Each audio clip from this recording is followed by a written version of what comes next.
finally. Hey, yes, indeed. Oh, I've been so looking forward to this. Yes, same. This was great. And I'm so thrilled to have this opportunity to be in conversation with you. Likewise. It's been 10 years since we realized it's been about 10 years since we saw each other. How is it possible? But you know what? Actually, is this mic on, by the way? Yes? Okay.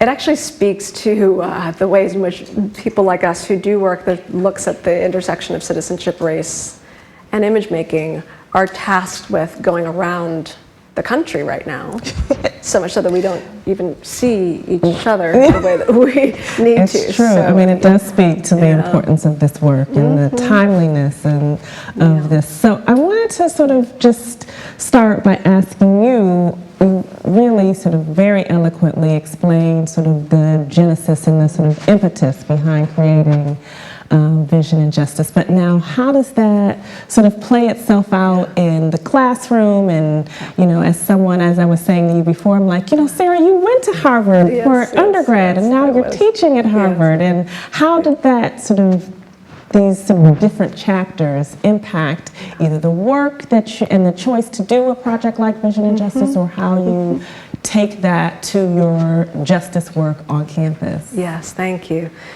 It's such a thrill to be able to talk with you about this.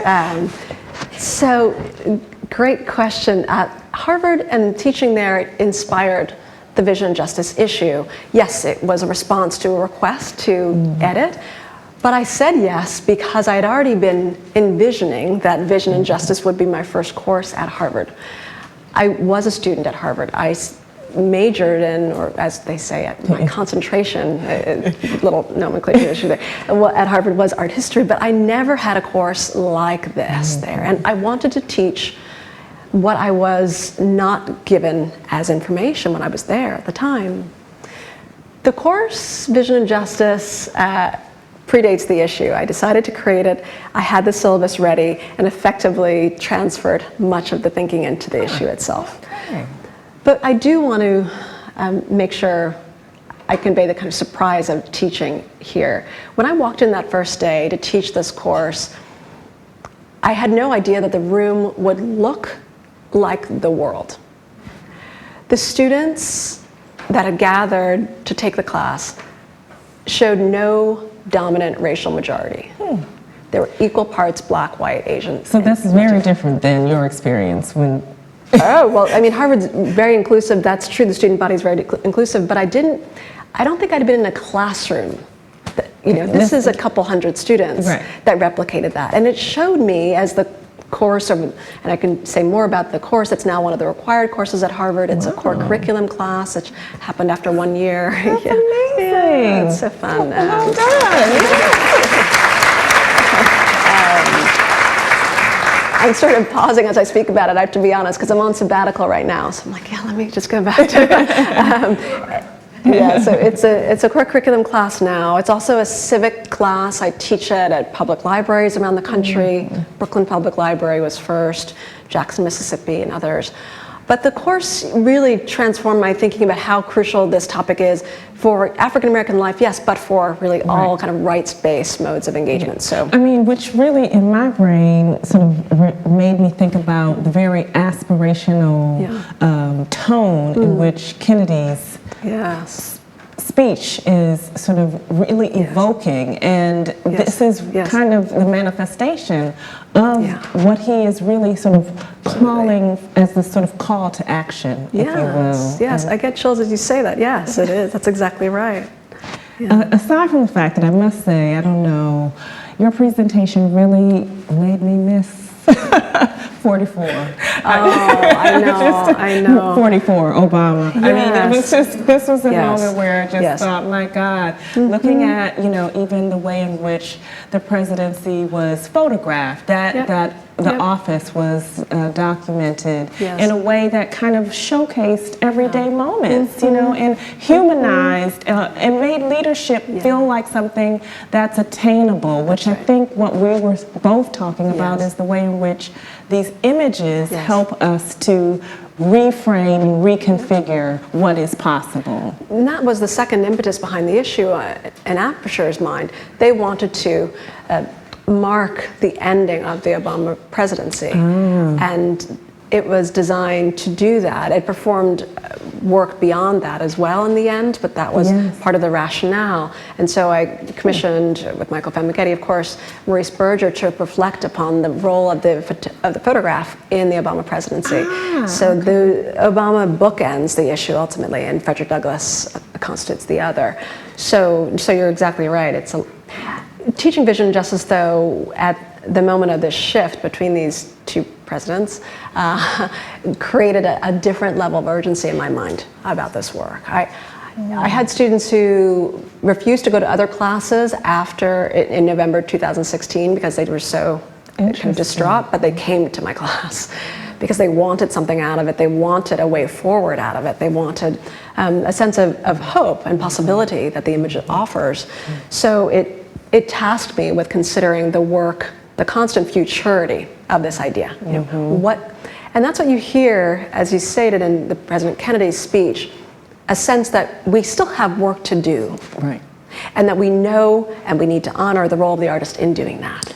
You know, I mean, that's the thing, you know, really thinking about the ways in which art is so critical to, you know, asking difficult questions, pointing the frame, the lens, the paintbrush onto sort of the way in which society is functioning, but also could, you know, sort of see itself. So there's always this tension, it seems like, between sort of, again, questions around citizenry, solving or engaging with problems, but then looking at sort of what some possibilities are. Yes, and this is so much of what we look to, the extraordinary museum that you work at and the collection that you're building for. You know, the moment that we're in, I think, forces us, because of the ease with which we can see images through our phones, to encounter moments of injustice, right? The moments of racial terror that have been we've been saturated by have come to us because of the moving image, because of the still image. But they're images that can counterbalance that, right? Absolutely. And this is what you're putting on the walls of the museum, and this is what's in the issue. So it unites our practice. Thank you. We're united. We're reunited. I think I agree with you. I think that is in part, you know, for me, in bringing collections, film is so critical, and I didn't show it in here, but there is a whole initiative to bring forward home movies, and that is a huge, I think, effort on our behalf to kind of chart and sort of envision the way in which the museum is engaged by the visitor. And so I think home movies becomes an important way that we understand all of the variety of stories that can be told, and that you're really allowing these everyday sort of American experiences, in our instance, to be sort of shown through the lens of the amateur photographer or amateur image maker, but yet and still it still has this sort of promise and hope of sort of how these ordinary experiences really shape and mold all of us. And they really, in my brain, bring us together because they become these universal experiences, you know, birthdays and holiday celebrations and vacations. And for many people of color, those sort of narratives help to counterbalance these these other grand stories that have been told. But at the same time, they're also providing a point of entry for people of all over the world to be able to make connections with individuals that they may not have otherwise felt there was a relationship with. Yeah, there's so much to say here. I wish we had all night. We could just bring our sleeping bags and keep talking. But here, I'm reminded of the importance of work by, of course, Deborah Willis, who we'll speak about more. Yes. Snaps and claps for. I mean, she's the headwaters of the entire field that we're speaking about here. It's so true. You know, at the end, I should say, at the end of Frederick Douglass's speech, he said poignantly he thought it might take over 150 years for someone to come and better articulate what he had in mind, right? Humble.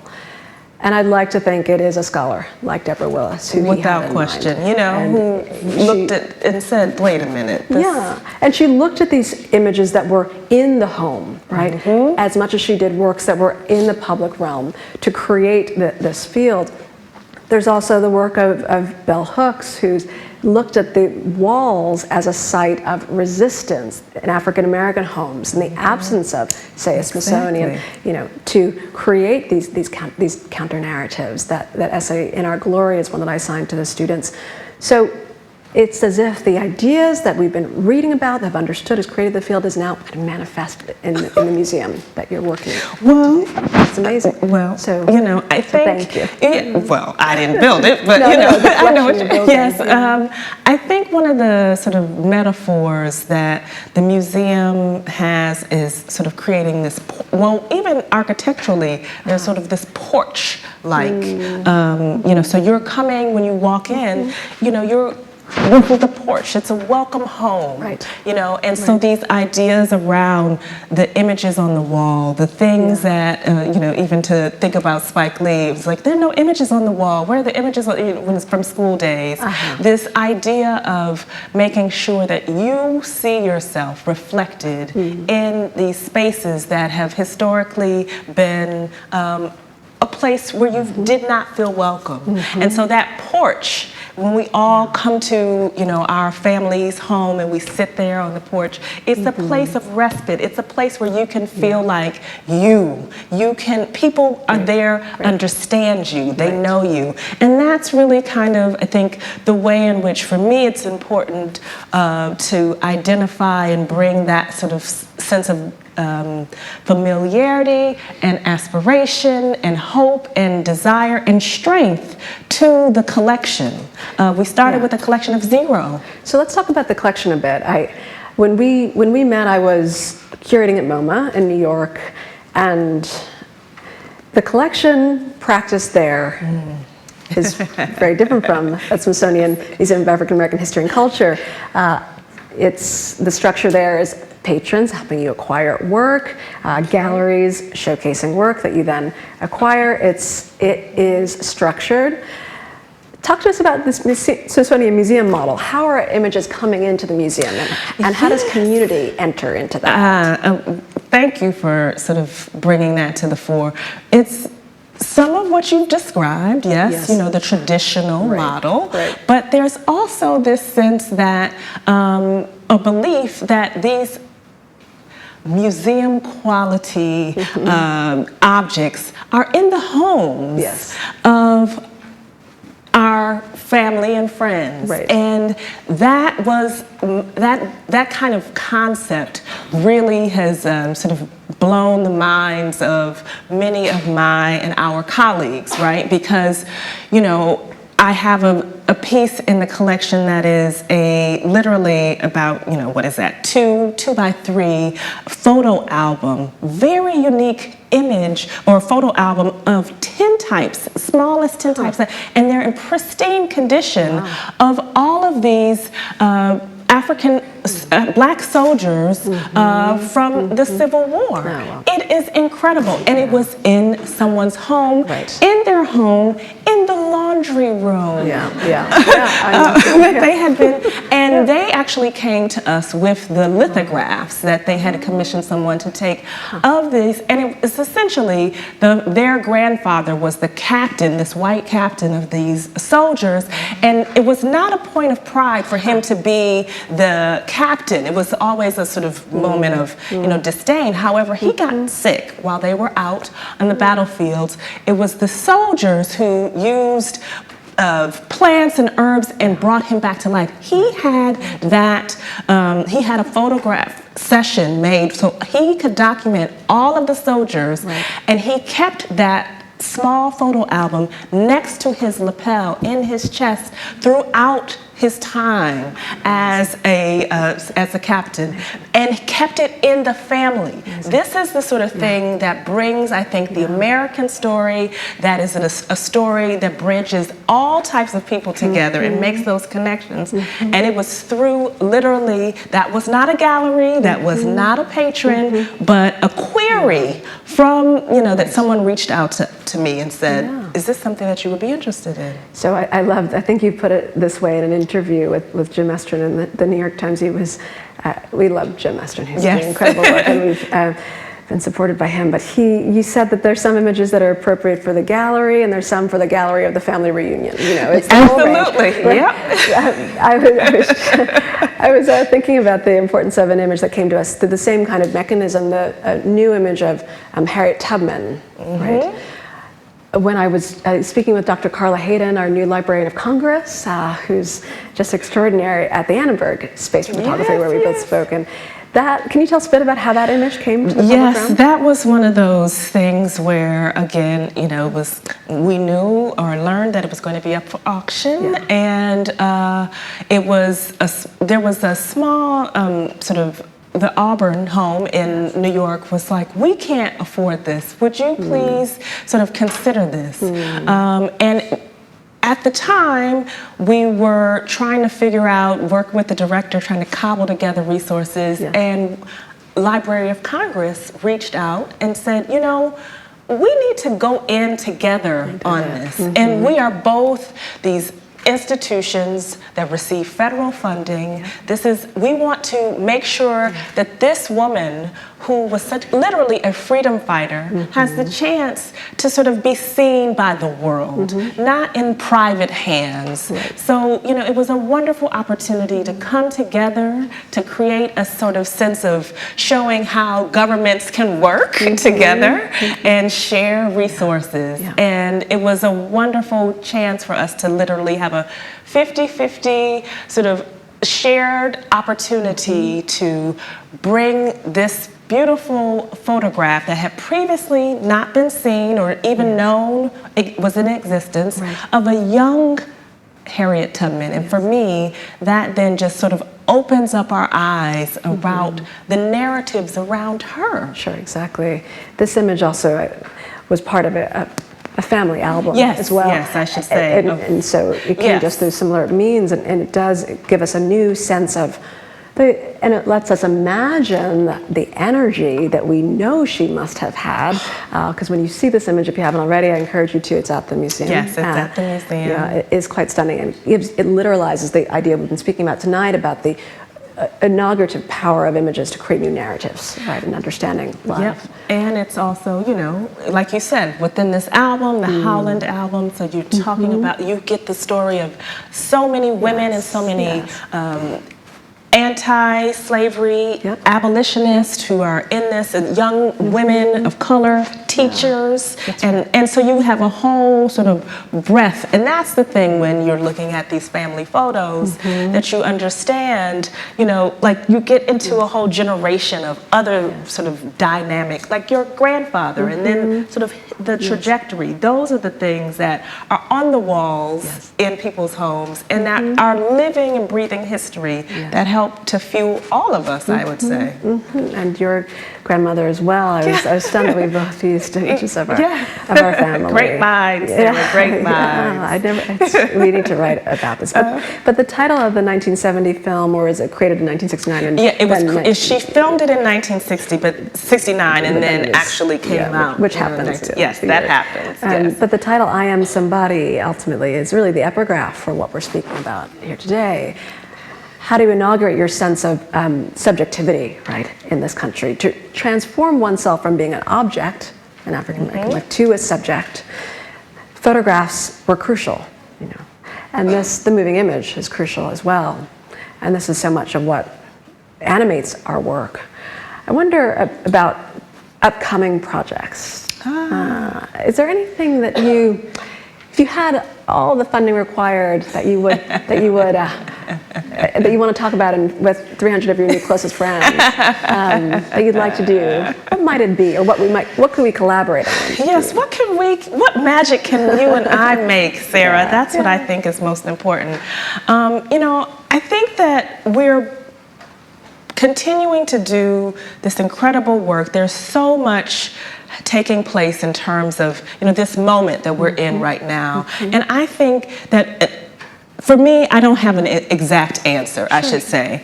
I am hopeful that the work in terms of making sure we understand that there are women like Madeline Anderson out there, that there has been, a century of image makers really focusing on righting these wrongs, understanding and inserting ourselves in that conversation. You've done it masterfully with Vision and Justice, and I would just hope to continue in some way, shape, or form in trying to do that work as well. Great. Well, I think we're going to find some ways to collaborate on it. I would love that. Definitely. I wanted to ask you, we have a few more minutes left, we do. And sort of that same question, if you will, in terms of what do you see this work doing? I mean, I was so grateful that I've had the chance to now be in Aperture and have a piece with Deborah Willis that's coming in this forthcoming family issue. It speaks very much to what is important for me, but in doing Vision and Justice, how do you see that sort of moving forward? Well, what I'm about to say sounds as if I've sort of canned this answer, but this is on the spot. There are really three things. Well, the first is I hope that we inaugurate a new form of creative leadership in this field, and I want to give an example about what that means. The second, I hope that we can transform the ways in which arts organizations feel an allegiance to being more inclusive in representation as it relates to also staffing, not just in terms of what's put out in terms of exhibitions and publications. And finally, I think that we need a form of civic education about this topic. So the first about creative leadership came to mind because I was just last week, I believe it was, asked to tribute an extraordinary leader, Agnes Gund, at the Aperture Gala, and her daughter, Kat Gund, who's an extraordinary filmmaker. And we were doing so at what was billed as the Family Gala. So we also attributed Deborah Willis and Hank Willis Thomas and Catherine Opie, who's done so much work in her photographs to allow us to image and expand a notion of family regarding queer families, right? So with Carrie Mae Weems and Patricia Newkirk, we celebrated Deb and Hank. That's incredible. My God. It was great. But with Aggie, I offered a speech that was heartfelt. Of course, there are moments that I've had in my life in which she's let me think about leadership of a different kind. This is a woman who's an extraordinary arts patron. You might not know she has 12 grandchildren, 6 of whom are Black. Agnes Gund is white. And I think that she has, through, as she's told me, the lives of her grandchildren, seen circumstances of prejudice and bias and racism that's given her a kind of steeliness about not tolerating it. When we first met, I was maybe 24, a curator. 14, maybe. Yeah. And I felt like a baby, really. And so much so, I was stunned when she asked if I wanted to get lunch. I was a baby curator at MoMA. And so we did. It was one-on-one. And I walked into the restaurant, and who knows how I was dressed. I was professional, but who knows? Right. And the person, the maitre d', was sort of dismissive of me. And what he didn't realize is that Aggie was right behind me. And she spotted what was happening, and she looked at me. I didn't know her yet. She said, I have, and she told me about her grandchildren. She said, I have these grandchildren of color, and I will tell you, I cannot stand injustice of any kind. And I thought, who is this woman? Agnes Gund, as you might know, has recently gone on to create, through funding-wise, the Art for Justice initiative by selling her masterpiece, the title of the Roy Lichtenstein painting. She donated $100 million, proceeds of which to create this organization. I, for one, am not surprised. But what it does do is create a new model of what leadership means. And reminds us of the importance of the arts for creating these bridges to understanding the new tactics that we need to employ to create better models of understanding one another. So there's that. I hope Aggie's not the only one, needless to say, right? Yeah. And then in terms of institutions, with Aperture, I began to, with the Vision Justice issue, realize that the work could not just be a one-off. That work of being so deeply inclusive on the pages of the magazine needed to permeate the decisions that happen in the future and the staffing. Yes. It's a largely white organization, and they're extraordinary, but that has created a shift internally, which they've embraced, and it's been fantastic to see. that I hope can become a kind of signal for the field. We're doing work together in the future as well. So vision and justice then becomes sort of a metaphor for these larger sort of larger considerations. That's right, exactly. And that's what I hope in the final piece, is that we as a society come to see more. In April, I'm creating a convening, Vision and Justice as a convening, which will be a way to consider this topic through the vantage point of public servants, activists, artists, from Carrie Mae Weems, Anna Deavere Smith, Brian Stevenson, all of whom will be there. Incredible lineup of people who are doing this work in a variety of sort of fields. Yeah, so we'll document it. We will have a media project come out of it, which I hope will be of interest and do some good work in the world. So those are the three things I'd like to see happen, but they can't happen without collaboration and fellowship and conversations like this that move us forward. So I'm grateful that we could speak about this today. Me too. This has been fantastic. Thank you so much. Thank you.